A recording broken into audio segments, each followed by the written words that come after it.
Hello and welcome to Wear the Rose live from England's team hotel in Tokyo. I'm Tom May and I'm joined of course by Mako Vunipola and Billy Vunipola. Yeah, Big Mac.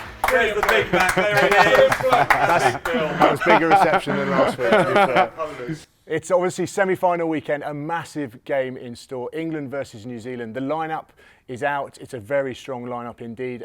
But firstly, I think we need to congratulate you, Billy. It's 50 caps for Billy. Vunipola. Big Bill. Big Bill. Is that? Talk to us about the moment of getting 50 caps. What does it mean to you? I think obviously it's a massive milestone, especially over the last few years with the injuries that I've had. Probably didn't envisage this happening so soon, but hopefully, obviously, when we get onto the pitch on Saturday, once we're on the pitch, it's out of my mind. But like I said, proud to have represented England 50 times, and hopefully I'll get a few more in there, like squeeze a few more in there. Not too sure if I'll get to 100, but like I said, hopefully we'll get a few more. Well, Mako, you got 56.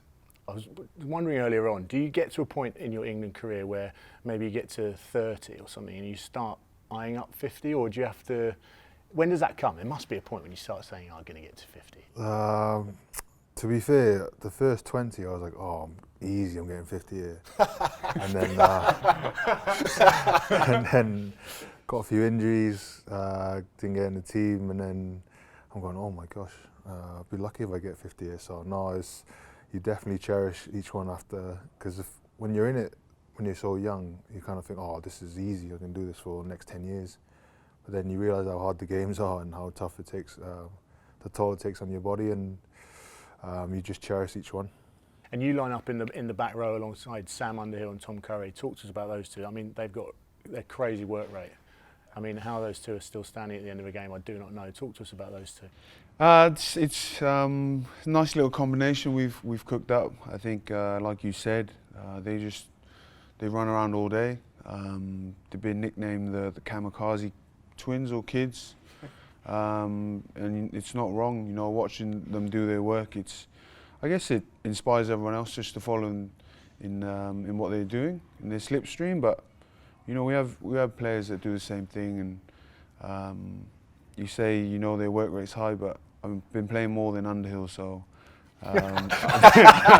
your stats are up. Yeah, I've been giving him a bit of heat for that, but I guess he's getting a bit old now, so. Mako, talk about the strength and depth now that England have got. Henry Slade, Jonathan Joseph, Luke Cowan-Dickie, Mark Wilson, Dan Cole, Joe Marler, George Cruz, Willie Hines. That's proper depth that England have got. How good is that, knowing that those players can come on and make a massive contribution to the game? Yeah, it's great. I think it gives us definitely gives us an edge that we can add to our game in terms of we understand that it's not just going to be the 15 out there who starts. It's actually the boys that come off and finish a game are probably more important. And people get a bit fixated by the 15, don't they? Yeah. It's a weird thing that it's obviously the 23 now that's the most important. Exactly, and it shows that any one of those players could be starting and no one could bat an eyelid really. All of them very good players in their own right. It's just obviously up to Eddie. He's made the call and they all know their role, and it's up to them now to fill it to the best they can. I think you saw last week in the way they came on and added impetus to our team, and hopefully it'll be the same this weekend. It's obviously a good result against the Australians last week, but since then obviously the focus has switched to New Zealand. What's training been like this week? Has there been a build-up of intensity as you go from quarterfinals to semi-finals? Yeah, we actually had an extra recovery day on Monday, which was nice after a tough game on Saturday. Tuesday we got into a bit of our work, but it was nice, short and sharp. Does that mean intensity's high if it's short and sharp? Yeah. Obviously, we had the Spygate incident, which is quite funny to read about. And then yesterday was tough in terms of how hard we went at each other. Again, the intensity was high, but obviously the session was longer. And I guess, the last few weeks, it's put the team in the best position for the weekend because of how hard we've been competing against each other. And you talked about the 23, but the 31-man squad effort on days like Wednesdays has put us in real good positions going into games on Saturdays, and it was no different this week, and hopefully we'll come out on Saturday. Mako, Billy mentioned the extra day off. How important are those taper off days? You know, what do you get up to?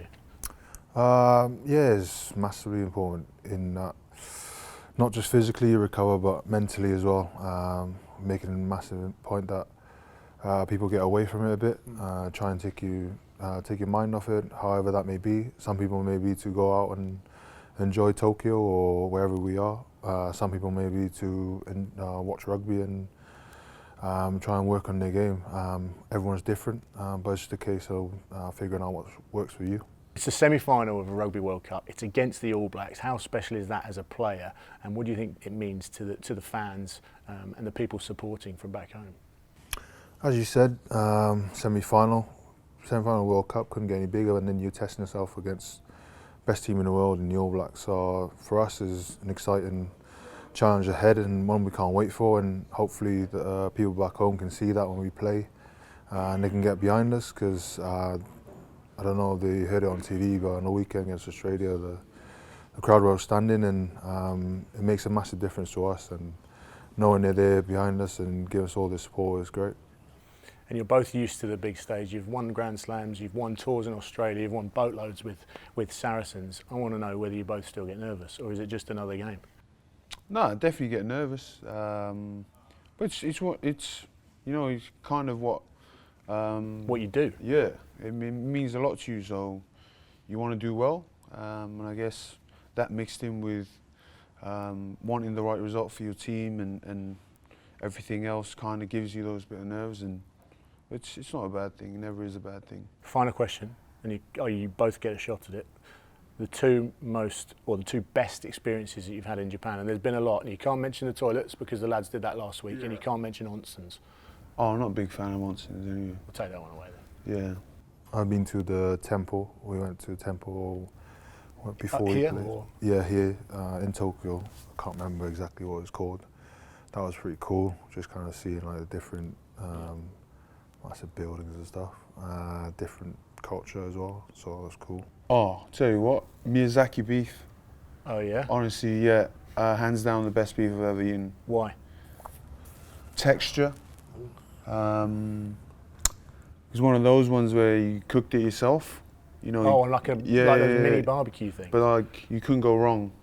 You don't need to cook it. You can either cook it or just stuff it in. Yeah, honestly, it just melts. Yeah, it's nice. Got in a bit of trouble the day after, weighing a bit heavy, which is why there was a Nothing running to do with joke. the chocolate bar that went with it. Nah. Yeah, Miyazaki beef. Fun fact: apparently they have it. No, not apparently they have it. at The Oscars. Oh yeah. Yeah. Oh, George wow. Clooney's a massive fan apparently. Yeah. Of And Miyazaki Lady Gaga, beef? Yeah, they name dropped George Clooney, Lady Gaga as well. Lady Gaga. I actually like the onsens. Really The enjoy onsens, it. yeah, they're quite cool once you get your head around it, aren't they? The washing thing's quite weird, like the Actually, full-on scrub. The shower is probably the second best thing. Yeah. Having something to sit down and shower. That's Just sit down on a really tiny seat. Yeah. But like, I've never cleaned myself so thoroughly as I have been sitting down. I'm sorry, I apologise. But trust me, get one. We haven't done it yet, but we talked about doing it, and then we got stopped. Was the Mario Kart? Oh yeah. Yeah. That's weird. I tried to do that in Osaka with my partner, and just got advised not to. Oh, what, danger? Yeah. Oh, right. Yeah. Mario gets squashed. Yeah, like the computer. It's on the main road. It's on the main roads, everything. So I saw it, I thought it was pretty cool. I didn't think it was a thing, and then everyone was dressed up in onesies, and Oh, wow. so hopefully I'll get on one of those before we get back. Maybe. So Henry Slade's taking the toilets back to the UK. Maybe you can take back Mario Kart to the streets of London or Harpenden. Oh, it's like Mario Kart anyway. DVLA will be all over me, mate. Well, these guys are fully prepared for the weekend. Make sure you're fully prepared and geared up for the semi-final this weekend. Make sure you watch the latest episode of Rising Suns. Well, they can kill you, can't they? Praying mantis. No? He's very still, as if he's going to pounce.